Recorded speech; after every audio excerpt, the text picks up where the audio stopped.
warahmatullahi wabarakatuh.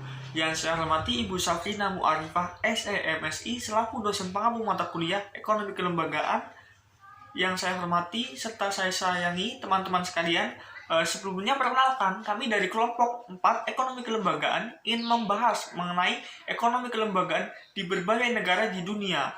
Dengan anggota kelompok, saya sendiri Lutfi Abdul Aziz, NIM 191701069, lalu ada Mbak Ayu Komalasari, NIM 191701056, lalu ada Mbak Dwi Astari, NIM 191701225, lalu ada Mas Ashar Rahman, NIM 191701232, lalu ada Mbak Ani Suryanik, NIM 191701250. Selamat menyaksikan.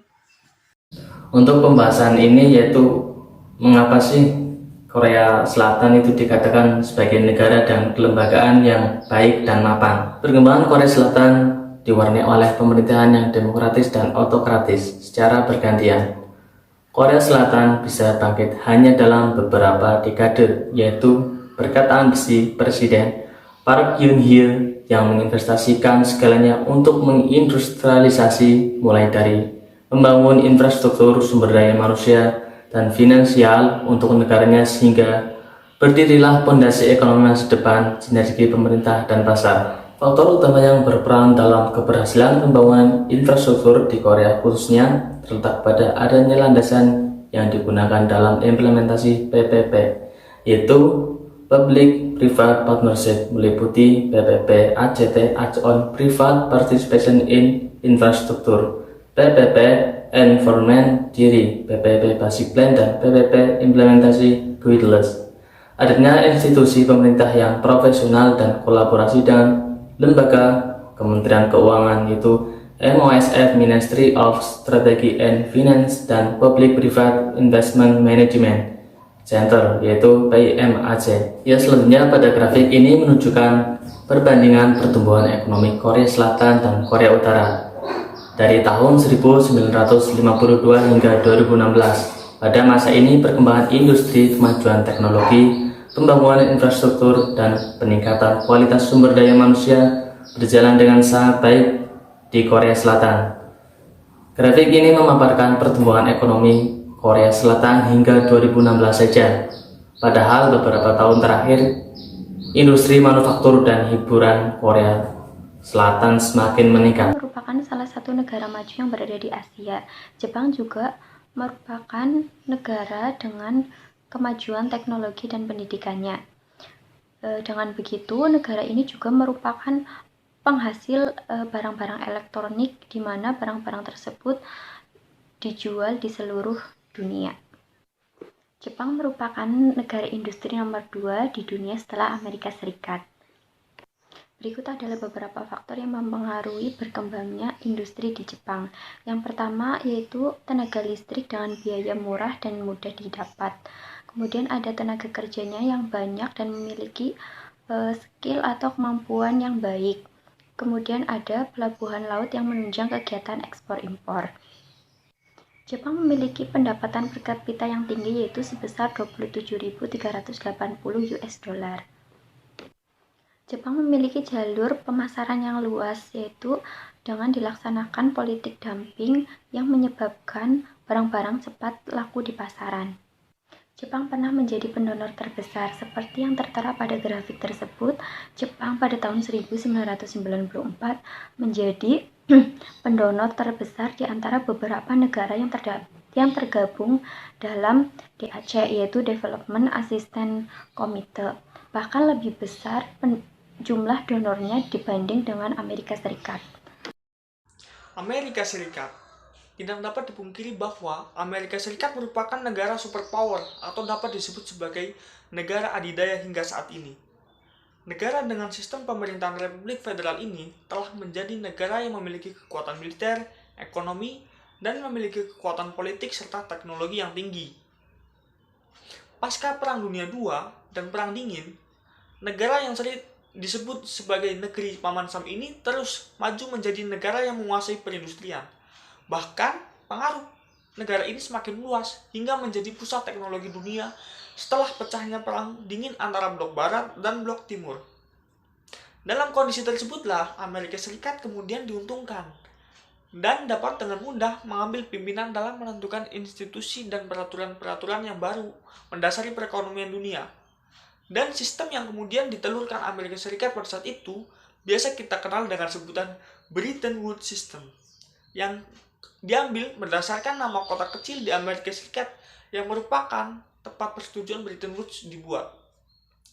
Pada tahun 1947, Bretton Woods menjadi titik awal sejarah kejayaan Amerika Serikat dengan membentuk lembaga-lembaga perekonomian dunia pasca Perang Dunia II. Di antaranya yaitu IMF, World Bank, GATT atau yang sekarang biasa kita sebut sebagai WTO, dan OECD. Yang kemudian dalam kiprahnya, sistem tersebut berhasil membawa Amerika Serikat pada puncak kejayaannya. Karena pada dasarnya, lembaga-lembaga baru tersebut dapat dikendalikan oleh Amerika Serikat berdasarkan kepentingannya. Faktor-faktor lain yang membuat Amerika Serikat menjadi negara adidaya dunia yaitu yang pertama, memiliki hasil industri yang besar sehingga Amerika Serikat memiliki modal dan ekonomi yang kuat. Menurut data IMF, Amerika Serikat menempati peringkat pertama PDB terbesar dunia dengan angka 22,9 triliun US dollar. Lalu faktor yang kedua, Amerika Serikat juga memiliki angkatan militer yang kuat.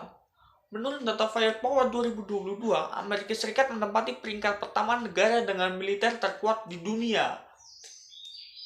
Yang ketiga, kualitas pendidikan sumber daya manusia yang baik. Dikutip dari Kompas.com, Amerika Serikat juga menjadi negara dengan kualitas pendidikan terbaik di dunia. Bahkan kampus-kampus terbaik di dunia pun sebagian besar ada di Amerika Serikat. Mengapa Eropa merupakan contoh negara kelembagaan yang baik? Ya, jadi mengenai hal ini, Uni Eropa itu adalah sebagai salah satu organisasi internasional yang telah memiliki struktur dan susunan lembaga yang sistematis, menjadikan Uni Eropa sebagai organisasi yang dipandang besar di dunia internasional. Dalam hal ini, peranan Uni Eropa sebagai organisasi internasional yang memiliki otoritas penuh dalam menjalankan tugasnya harus diberi keistimewaan, sehingga tidak terbentur kepada prinsip kedaulatan negara, baik negara anggota dan negara non-anggota yang memiliki Uni Eropa dalam menyelesaikan sengketa. Uni Eropa juga perlu melakukan studi yang menyeluruh mengenai perkembangan dan mekanisme dalam proses penyelesaian sengketa di antara negara anggota.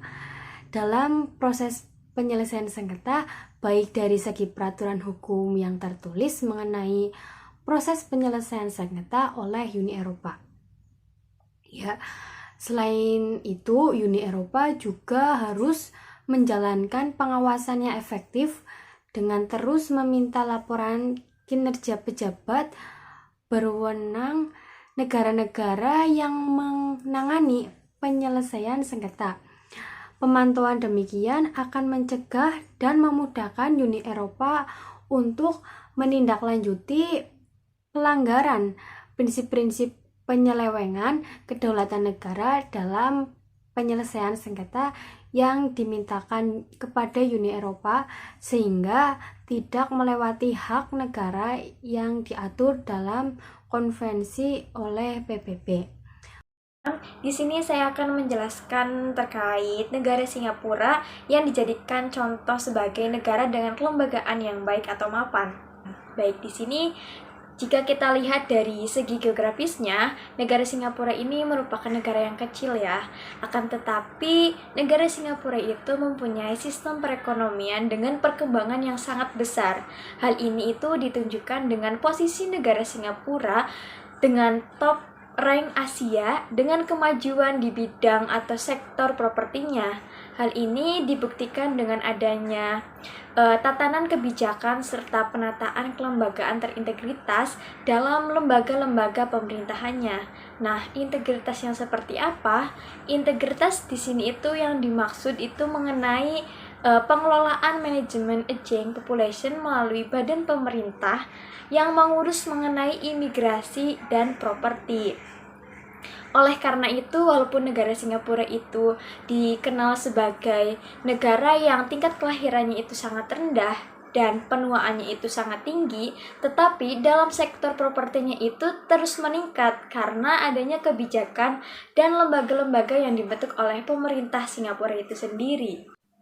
Nah, selanjutnya pemerintah Singapura sendiri itu meningkatkan akan kesadaran tentang pentingnya imigrasi bagi ekonomi dan masyarakat Singapura itu sendiri.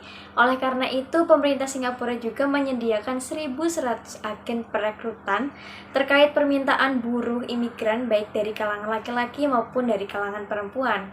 Nah, di sini saya akan menunjukkan grafik terkait indikator IPK atau indeks persepsi korupsi. Nah, teman-teman bisa melihat dari grafik itu sendiri bahwasanya perkembangan negara Singapura terkait dengan indeks persepsi korupsi, negara Singapura ini menduduki peringkat pertama dalam pembangunan kelembagaan di dunia. Nah, oleh karena itu, negara Singapura juga disebut dengan negara yang maju karena pendapatan per kapitanya itu yang sangat tinggi, kemudian bidang yang sangat menjadi andalannya itu bidang industri dan jasa, pendidikannya yang sangat maju, kemudian yang terakhir itu tidak terlalu banyaknya populasi sehingga. Terima kasih telah menonton video dari kelompok kami, kurang lebihnya mohon maaf. Wassalamualaikum warahmatullahi wabarakatuh. I'm an icon, man. I'm a girl about a 10. I should fuck her in a